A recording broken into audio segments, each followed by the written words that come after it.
Senate Bill 1 is meant to save property owners money on their property tax bill.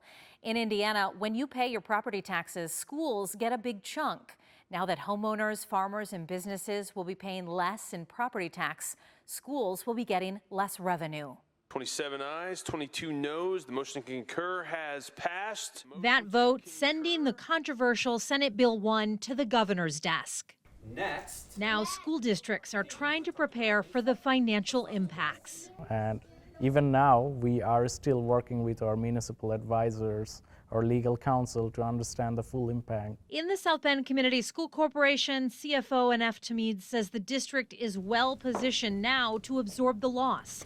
While the district will see its property tax revenue increase in the next 3 years compared to this year, it's still about $28 million less than it would have received without Senate Bill 1. So definitely, we have a huge tax base. We are heavily reliant on our property taxes, and any reduction even in the growth opportunity for future will impact us, definitely. Especially since while the projected property tax revenue coming into the district remains fairly stagnant, the cost of educating students and maintaining school buildings is expected to go up significantly. And mostly the property tax revenue is utilized to take care of our operational expenditure, our capital projects there, and the prices of those capital projects, all those contractors, the operational expenditures, inflation hits them hard. So definitely we will have to fight against inflation. Tamid says the district has been trying to find savings for years. That includes adjusting administrative staffing and ending a facilities outsourcing contract. Also, we are doing a lot of staffing adjustments, and we are trying to stay as much as possible away from the classroom. We are not cutting down on teacher costs there. We are not cutting down on any supply budgets for the classroom there. He also says there are other mechanisms the district can use to make sure students and teachers aren't impacted. We have the highest cash balance in history of South Bend schools right now. We have the biggest budget, the education fund budget that we have had in years, $121 million, and we have the lowest transfer, only 5.5% in the state of Indiana, one of the lowest transfers that we do from education to operations fund, because we are fully committed towards giving the maximum amount of dollars to our education fund for the teachers and the kids there. Down the road at Penn Harris Madison School Corporation. So changes like this are not something I haven't seen before.